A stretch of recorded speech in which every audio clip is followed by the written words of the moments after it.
Amigos, ¿qué tal? Muy buenas tardes. Qué bueno que nos acompañan una semana más aquí en Tiempo Extra, su semanario deportivo de Enlace 13 Televisión. Yo soy Vic Villa y como cada lunes le traeré la información deportiva más importante que se ha dado en las últimas horas. Y es que todo este fin de semana, vaya que hubo muchísima actividad deportiva entre Mundial de Clubes, Copa Oro, conquista de un oro para México en competencia internacional y Fórmula 1, así que hay muchísimo que estar cubriendo este lunes, pero antes, como siempre, les invito a que nos sigan en las redes sociales. Estamos como Enlace 13 Saltillo en Facebook, Enlace 13 Televisión en YouTube, Instagram, TikTok y estamos como Enlace 13_ en X o Twitter, como guste llamar a esta plataforma, además de que pueden mandarnos un WhatsApp al 844-300-0013, donde pueden mandarnos sus saludos, sugerencia, comentario, opinar sobre cualquiera de las notas que estemos comentando el día de hoy, además de que puede invitarnos a que cubramos su evento deportivo con toda la confianza del mundo y ahí estaremos presentes los del equipo de Enlace 13. Sin más por el momento, pónganse cómodos y vámonos con las alineaciones del día de hoy. Kenia Lechuga conquista el oro en el Mundial de Remo. México vence con lo justo y se instala en las semifinales de la Copa Oro.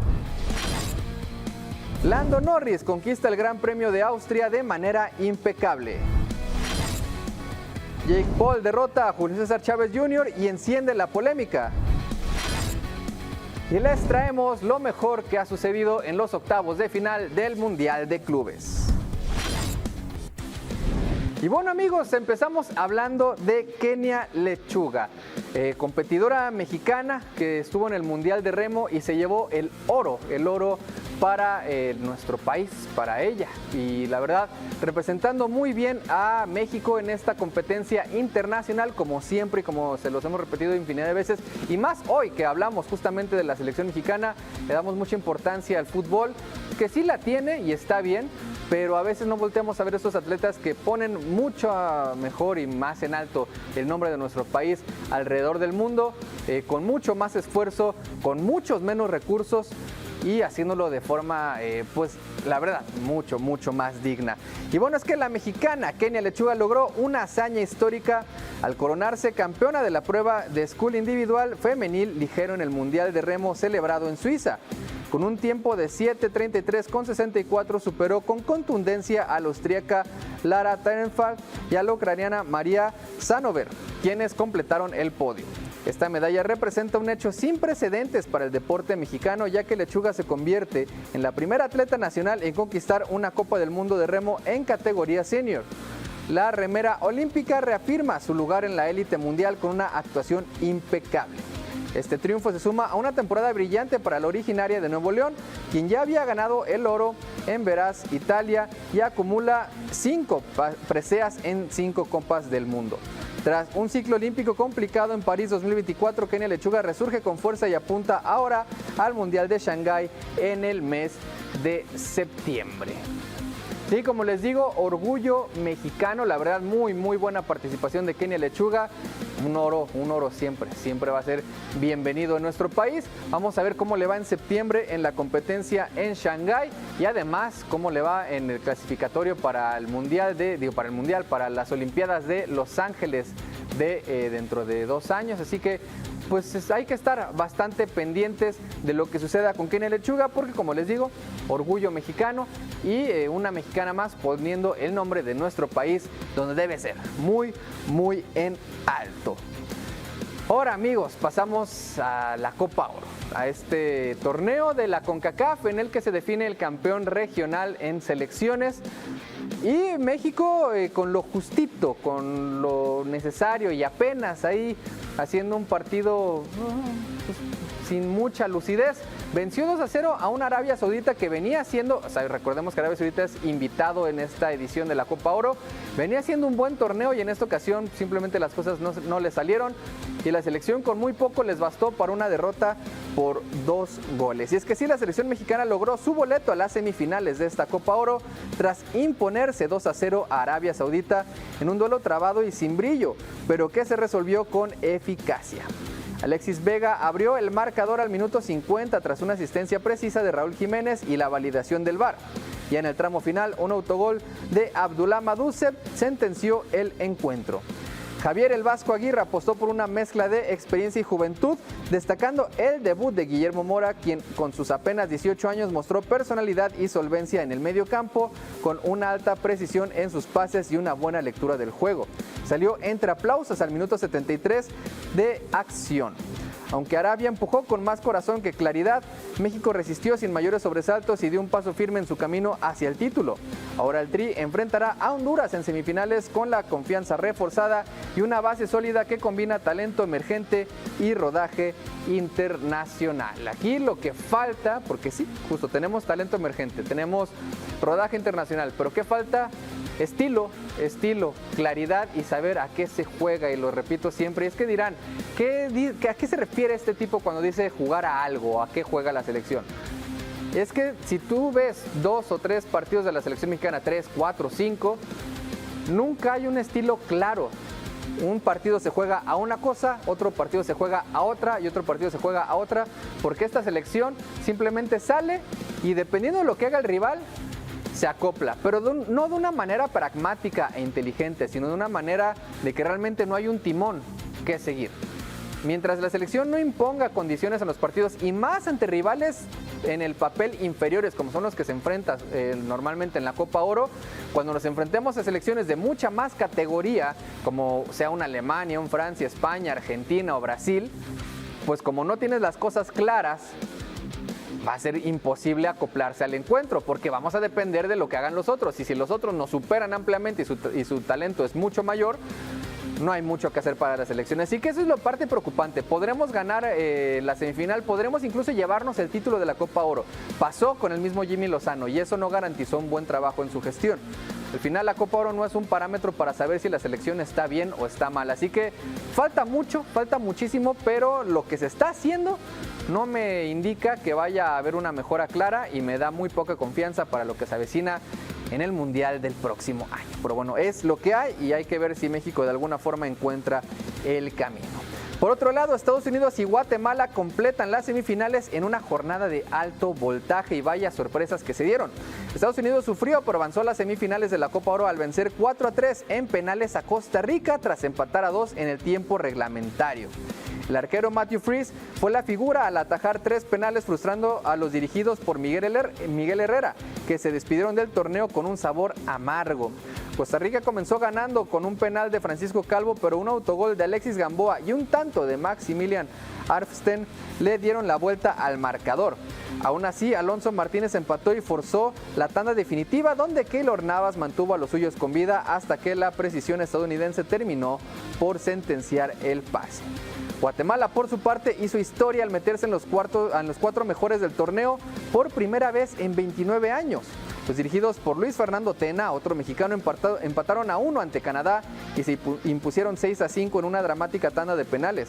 El gol del empate fue obra de Rubio Rubín y el penal decisivo lo marcó José Caballo Morales en una noche que quedará en la memoria del fútbol chapín. Y más en este momento que Canadá se está volviendo una potencia futbolística en el continente, que también para ser potencia en Norteamérica no hay que esforzarse demasiado, pero la verdad Canadá ha tenido una muy buena generación, están haciendo muy buen fútbol desde unos años, pero han bajado la calidad ya en el último año específicamente. Entonces ahora cayeron ante Guatemala, y un Guatemala que hace historia, muy buen torneo que están haciendo los chapines, y vamos a ver cómo les va ahora ante Estados Unidos, lo cual pinta complicado. La verdad se ve que va a estar difícil para ellos superar al equipo de la Barra de las Estrellas, que también recordemos que Estados Unidos está con una selección B prácticamente, lo que también habla muy claramente y muy mal del nivel de esta Copa Oro, para que un equipo como Estados Unidos usa su equipo B tan descaradamente y llega a donde llegó. Es que el nivel y la vara están muy bajos. ¿Cómo quedan estas semifinales de la Copa Oro? Pues ahí lo estará viendo en pantalla este miércoles. Se dan los dos partidos a las 5 de la tarde. Primero Estados Unidos contra Guatemala en busca de este pase a la gran final. Y a las 8 de la noche la selección mexicana se estará enfrentando a Honduras, una selección de Honduras que siempre le pone las cosas muy difíciles a México y que pues estarán peleando con todo por su pase a la final, así que no será un partido complicado. Y con lo que se ha visto de México, pues cualquier momento puede haber peligro de un tropiezo dramático que esperemos que no se dé. Ahora tenemos que hablar del Mundial de Clubes, el otro torneo de fútbol que se está disputando en este momento, que además también es suelo estadounidense.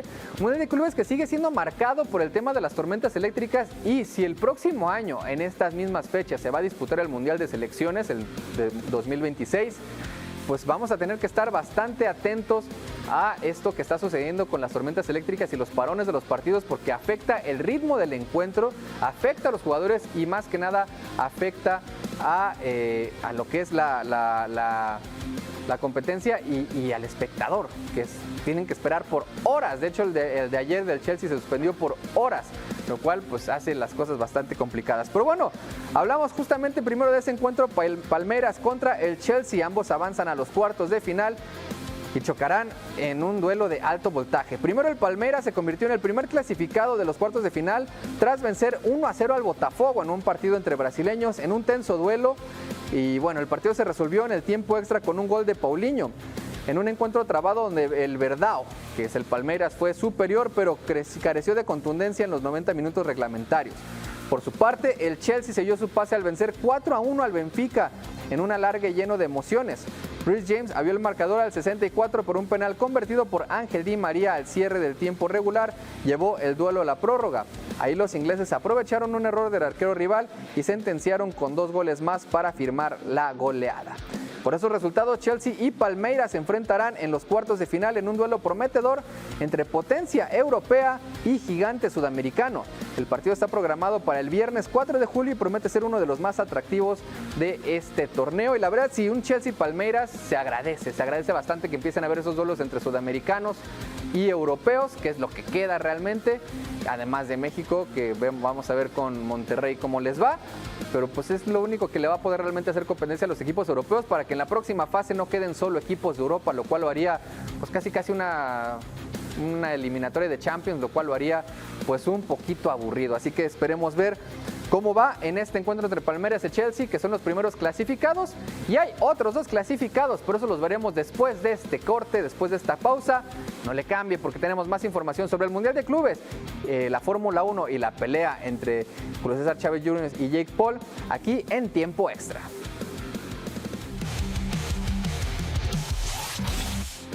Amigos, bienvenidos de vuelta a Tiempo Extra. Qué bueno que sigue sintonizándonos, ya sea en la señal abierta del 13.1 o en cualquier señal de cable, o si es que nos está viendo en las transmisiones de YouTube o Facebook. Muchísimas gracias por seguir aquí. Recuerde seguirnos en todas las redes sociales o mandarnos un mensaje al 844-300-0013. Y bueno, ya estábamos hablando de estos partidos en los que clasificaron Palmeiras y el Chelsea, pero hubo otros 2 clasificados, y esos son el PSG y el Bayern de Múnich, que también hicieron lo suyo y avanzan a la siguiente ronda del Mundial de Clubes. Paris Saint-Germain, empezamos con ellos, dieron una cátedra de fútbol ofensivo y eliminaron sin piedad al Inter de Miami de Lionel Messi con un contundente 4-0. El equipo francés resolvió el partido en la primera mitad con un doblete de Joao Neves, un tanto de Achraf Hakimi y un autogol de Tomás Avilés. La superioridad del PSG fue abrumadora, mientras que el conjunto de la MLS no encontró las respuestas. Hay gente que sigue criticando a Messi por esto. No sé quién realmente esperaba que, por mucho que sea Messi, en sus últimos años al borde del retiro y con un equipo de la MLS fueran a lograr algo. Yo creo que estamos exigiendo donde no hay, ¿no? Pero gente que le gusta simplemente pues tirar por tirar. Y bueno, en otro duelo lleno de goles, el Bayern Múnich superó 4-2 al Flamengo y también avanzaron a los cuartos de final. El equipo alemán aprovechó un autogol temprano y un doblete de Harry Kane para inclinar la balanza. Pese a los intentos del conjunto brasileño, incluido un gol de penal, el poderío ofensivo bávaro terminó por sentenciar este partido. Con estas victorias, el PSG y el Bayern Múnich protagonizarán uno de los duelos más esperados del torneo en la siguiente ronda. Este partido se disputará el sábado 5 de julio y enfrentará a dos de los máximos candidatos al título de este Mundial de Clubes 2025. Así que sí, desgraciadamente uno de los equipos más interesantes y que más me estaban gustando, el Flamengo, cayó, eliminado ante el Bayern de Múnich. Potencia europea, por más que no hayan tenido un brillantísimo torneo, recordemos que venció 10-0 al Auckland City, que tampoco es como una buena forma de medir el rendimiento. Aún así, pues golean al Flamengo y el Flamengo se despide de forma prematura, mientras que el PSG pues hace lo suyo ante el Inter de Miami. Tendremos una semifinal muy interesante. Y bueno, vamos a ver cómo quedan también los partidos. Y es que para empezar, ahorita se está disputando un partido todavía de octavos. Los octavos siguen disputándose en este momento. El Inter de Milán y el Fluminense, el partido empezó a la 1 de la tarde, están enfrentándose por uno de los boletos a los cuartos de final, mientras que el Manchester City y el Al Hilal se estarán viendo las caras a las 7 de la tarde. Se cierran los octavos de final el día de mañana, ya que a la 1 de la tarde también un duelazo, Real Madrid contra la Juventus, dos gigantes europeos buscando su pase a los cuartos, mientras que a las 7 el Borussia de Dortmund estará enfrentándose al único equipo mexicano sobreviviente hasta el momento, los Rayados de Monterrey, donde esperemos que los Rayados hagan un gran papel y eliminen al conjunto alemán, pero vamos a ver qué es lo que sucede. Y como les digo, los cuartos de final que ya están definidos hasta el momento, vamos a repasarlos. El viernes ya tenemos el partido pactado a las 7 de la tarde entre el Palmeiras y el Chelsea, y el sábado a las 10 de la mañana ya está cerrado el partido entre el Paris Saint-Germain y el Bayern de Múnich, que estos ya estarán buscando sus pases a las semifinales. Ahora tenemos que hablar, amigos, cambiar de deporte y hablar de la Fórmula 1, porque Lando Norris conquistó Austria y McLaren sigue demostrando su poderío en esta temporada 2025 de la Fórmula 1. Y es que, como les digo, Lando Norris firmó una actuación perfecta en el Gran Premio de Austria al llevarse la victoria desde la pole position, completando un dominio absoluto para McLaren en el Red Bull Ring. Su compañero Oscar Piastri finalizó en segundo lugar tras una intensa batalla interna, mientras que Charles Leclerc de Ferrari completó el podio casi 18 segundos después del segundo lugar. La carrera estuvo marcada por múltiples incidentes y abandonos. Carlos Sainz ni siquiera pudo largar tras fallas mecánicas en su Williams, mientras que Max Verstappen fue víctima de un toque en la primera curva por parte de Kimi Antonelli, lo que dejó fuera al campeón del mundo en la primera vuelta. También se retiraron Alex Albon y más tarde Yuki Tsunoda tras una sanción por un contacto con Franco Colapinto. A pesar del caos, Norris se mantuvo sereno y supo resistir los ataques de Piastri, quien lo superó brevemente con DRS, pero no logró sostener el liderato. Con esta victoria, el británico se redime tras su error en Canadá y suma su tercer triunfo del año, consolidando a McLaren como protagonista en la temporada. Y es que a pesar de que Lando Norris se llevó la carrera, Oscar Piastri sigue siendo el líder del campeonato de pilotos en esta temporada, pero los dos están dominando lo que es tanto el campeonato de pilotos como el de constructores con McLaren, y se ve muy difícil que alguien pueda llegar a quitarles esto.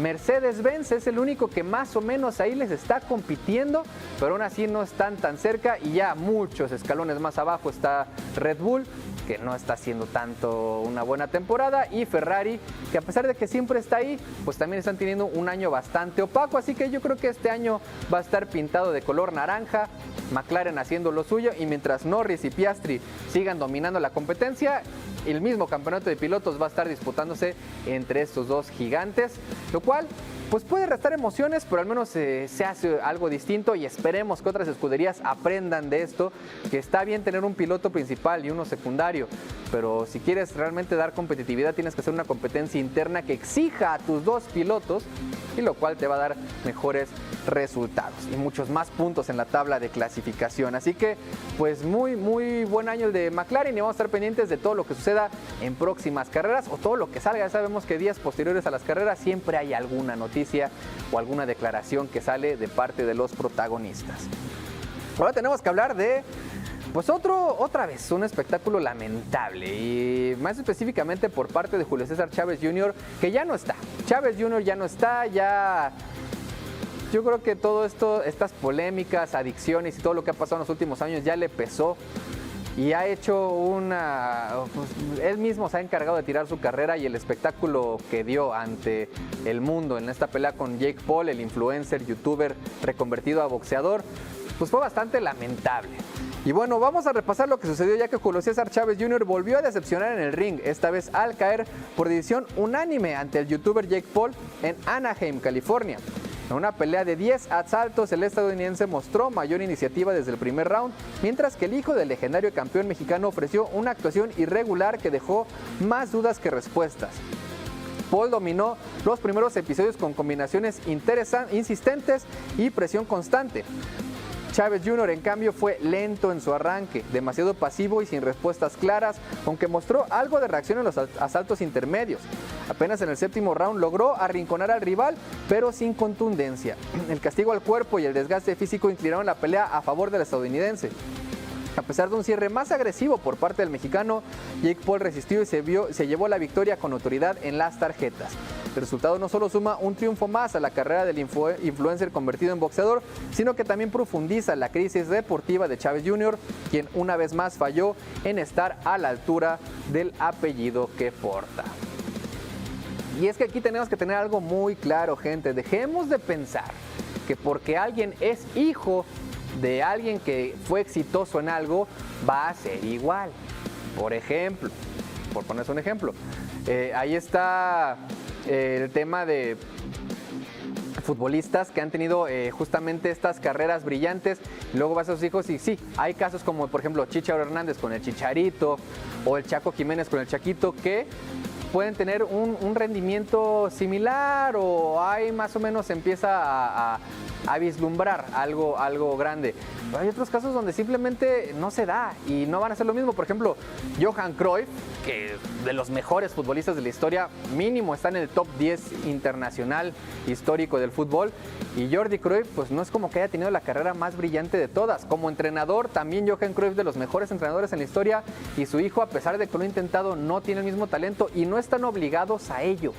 Dejemos de exigirle a la gente solo por tener un apellido que dé un rendimiento, porque no son sus padres. En este caso, Julio César Chávez Jr. sí se generó mucha expectativa lo que fue su carrera desde el inicio, pero poco a poco se ha desgastado su imagen, nos ha demostrado que no está a la altura de lo que fue su padre en su momento, y no está obligado a ello. El problema es que tanto su círculo interno le exige esto, como nosotros desde afuera le estamos exigiendo ese tipo de participaciones. En este caso, el hecho de caer ante un boxeador que apenas está rozando entre lo amateur y lo profesional, y que está más concentrado en su carrera de influencer que lo que ha hecho de boxeador, que se lo ha tomado en serio, no vamos a también quitarle valor a Jake Paul, pero que no es alguien como tan contundente para vencer a un boxeador, digámoslo de verdad, pues demuestra el nivel que tiene Julio César Chávez Jr. en este momento. Y por parte de Jake Paul, pues bueno, esto es un gran paso en su carrera. Ya no solo fue la pelea ridícula entre Mike Tyson, que ese sí fue un espectáculo lamentable, en este caso al menos fue una pelea de verdad, y esto va levantando poco a poco el nivel del influencer, que pues espera convertirse en el futuro en una de las estrellas y referentes del boxeo mundial. Y por último, amigos, tenemos que despedir este programa, este semanario, con una noticia pues lamentable, una de estas que no nos gusta dar, pero que tristemente se siguen dando en el mundo deportivo, y es que detienen a Deommodore Lenoir, jugador de los 49ers, por obstrucción de la justicia. El esquinero de los 49 de San Francisco, Deommodore Lenoir, fue arrestado en Los Ángeles por obstrucción de la justicia a poco más de un mes del inicio de la pretemporada de la NFL. Según reportes policiales, el jugador se negó a cooperar durante una revisión vehicular relacionada con un arma, lo que derivó en su detención. Lenoir fue liberado la madrugada del viernes, pero deberá comparecer ante la corte el próximo mes. Hasta ahora ni el jugador ni los 49 han emitido un comunicado oficial sobre la situación legal que podría afectar su disponibilidad para la próxima campaña. Seleccionado en la quinta ronda del draft del 2021, Lenoir se ha consolidado como titular en la defensiva secundaria del equipo.